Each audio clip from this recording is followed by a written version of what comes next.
Get your pen and write your story all over again. And this time, learn the lessons, motivate others, and share that inspiration. Dear Max FM with DJ Chini. Dear Max FM, may kikwento ako sa inyo. Ang love story ni Anna at ni Jack. Pero itago niya na lang ako sa pangalang Eliza. Si Anna ay simpleng babae lamang. May pangarap na magkaroon ng isang mapagmahal na ng asawa. Ngunit ang kanyang realidad ay naging malayo sa kanyang pangarap. Ikinasal siya sa kanyang asawang si Jack. Maglilimang taon na. Ngunit ito'y naging isang bangungot. From the start, napaka-charming ni Jack. Sobrang sweet at mapagmahal. Ngunit habang tumatagal, naging controlling siya at sobrang lupit. Laging nagagalit sa maliliit na bagay lang. Laging binubugbog si Anna. Uuwing lasing kapag walang makain. Suntok dito, galos doon. Bugbog sarado si Anna. Nawala ng tiwala sa sarili din si Anna at nasira ang kanyang pagkatao. Sa kabila ng kanyang mapagsisikap na makapagbigay saya sa asawa niya. Pero yung maltreatment ni Jack, lalong tumitindi lang. Sinubukan ni Anna na lumaya sa pamamahay nila. Wala silang anak that time. Kaya naman,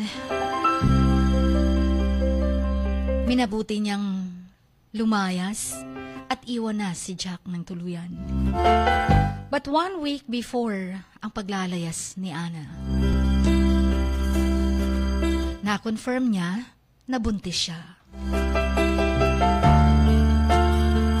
Nagdadalang tao pala siya. Kaya naman minabuti niyang manatili sa bahay. Dahil ayaw niyang may anak siyang walang ama. Kasi sabi niya, pag meron na silang anak, magbabago na si Jack sa kanya. Pero naiisip niya pa rin kung paano ba siya makakatakas sa mala-impyernong bahay na yon. Mapanganib si Jack para sa kanya. Walang sinasanto si Jack at kilala niya si Jack kung paano magalit. Pero nang lumaon, paulit-ulit na lang nangyari. Binubugbog pa rin si Anna kahit nabuntis siya. Sa paglaki ng tiyan niya, kahit 8 months na ang dinadala niya, binubugbog pa rin siya ni Jack. Sinubukan na talaga niyang lumayas, pero nahuli siya. Bugbog sarado na naman. Kahit humihingi na siya ng tulong dahil sa sobrang sakit ng kanyang tiyan. Pero isang gabi, tuluyang nakatakas si Anna. Hanggang may naawa sa kanya at nakapaghanap ng isang abogado. Sinabing filean si Jack ng vowsy. Nakahanap si Anna ng kalayaan at kasiyahan ay parang feeling niya deserve niya. Nakipag-ugnayan sila sa isang lokal na grupo na sinusuportahan ng mga babae na battered wives at tinutulungan para mag-file ng vowsy. At sa tulong nila ay nagsimulang muling itayo ang buhay ni Anna. Kasama ang munting sanggol niya. Yes, Chin, nanganak si Anna. Nawala ang asawa sa tabi. Nanganak si Anna na puro iyak. Hindi ng bata, kundi ni Anna. Pero finally, sabi niya sa sanggol, nakakuha na siya ng lakas upang iwanan ang asawa niya. Mamumuhay sila ng anak niya ng tahimik. Hindi naging madali. Dahil matapos iwanan ni Anna si Jack, sa korte nahatulan ng pagmamaltrato sa kanya. Guilty sa vowsy. Nasa Sinentensyahan siya ng ilang taong pagkakakulong at pagbabayad ng multa. Matapos ang paghatol, pumunta si Jack sa isang programa ng tinatawag nilang pagbabagong loob. Upang matuto ng mga, alam mo na, yung mga ways na makahelp sa kanyang magbago. Pumunta din si Jack sa therapist upang magpatulong. Hindi kasi nakokontrol yung pagiging marahas ni Jack. Ang pagmamaltrato ni Jack kay Ana, nagsimula lang naman nung mawalan ng trabaho si Jack. Tapos wala nang tumanggap sa kanya, kaya nalulong sa alak. Hanggang sa doon na nagsimula ang pagiging sweet ni Jack,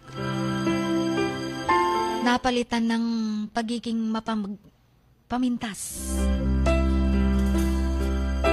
Sinisiraan siya, nagseselos sa kanya, kahit wala namang lalaking nakakausap si Ana. Sinasabihan siyang hindi siya maganda, hindi naman siya matalino, at hindi daw siya karapat-dapat na pinakasalan ni Jack. Hanggang lumala ng lumala ang pagmamaltrato nun ni Jack. Una, pisikal lang, nananakit, ang daming sugat ni Ana. Hanggang sa naging kontrolado na ni Jack lahat ng kilos ni Ana. Sinasabihan siya kung anong dapat niyang gawin, kung sino ang dapat niyang makausap kahit kapitbahay, at kung saan dapat siya pumunta. Kaya takot na takot si Ana. Feeling isolated si Ana. Dahil hindi niya makausap man lang mga kaibigan niya o ang pamilya niya. Kasi kinunan siya ng cellphone ni Jack. Yung maltreatment ni Jack kay Ana is not only physical, kundi pati na rin emotional and mental. Tinanggalan siya ng pagkatao. Tinanggalan siya ng tiwala sa sarili. At tinanggalan siya ng pag-asa. Buti na lang, hindi sumuko si Ana para sa anak niya. Hanggang ngayon nga, yung grupong tumulong kay Ana, naisulong yung vowsy. At yun nga, at nagtagumpay siya. Hindi naging madali ang kaso para kay Ana, sabi niya. Siya'y nakaharap ng maraming pagsubok, challenges sa pagpursu ng kaso laban kay Jack. Ilang years din bago nakuha ni Ana ang freedom at ang justice. Yung sanggol niya, halos hindi niya na maalagaan, pero bumawi siya. Kasi andun pa rin ang takot at trauma dulot ng mga pangyayari. Mahirap siyang kausapin. Nagkaroon siya ng anxiety and depression. Ang dami niya pang mga challenges na humadlang sa pagpurso ng kaso against Jack. Dahil si Jack may mga connection sa mga taong, alam mo na, nasa pwesto, makapangyarihan. Tapos si Jack, nagbabanta pa na magpapakamatay siya. Kung hindi man, pag nakita niya ulit si Ana, papatayin daw siya. Ang hirap din na maghanap daw ng ebidensya against Jack. Pero tinulungan siya ng grupo. Tinago ni Jack lahat ng pwedeng ebidensya laban sa kanya. Hanggang sa maraming sumuporta kay Ana. Dumating ang pamilya niya mula sa malayong probinsya. In-assist siya. At mga friends niya.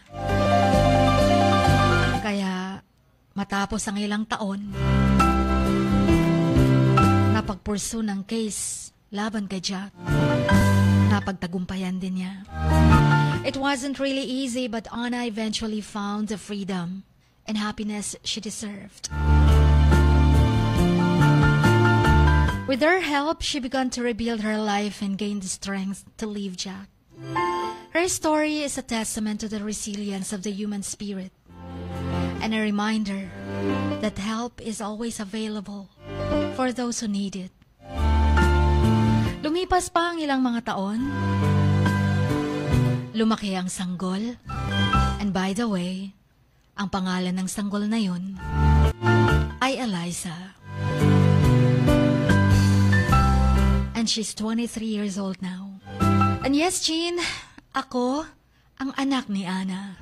At ang kwentong ito ay kwento ng nanay ko. Hanggang dito na lamang. Always, Eliza.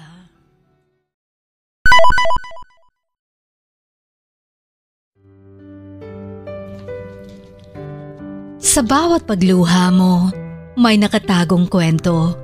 Sa bawat ngiti mo, may gustong sabihin ang puso mo. At sa likod ng iyong halakak at maging sa pagkabiko mo, may mensaheng nakabalot sa iyong pagkatao. At ang tanging nais mo lamang ay mapakinggan ang mga ito ng buong mundo. Dear Max FM with DJ Chini. Life has got all those twists and turns. Stand up for what you believe in. What lies behind you and what lies in front of you pales in comparison to what lies inside of you. Dear Max FM with DJ Chini.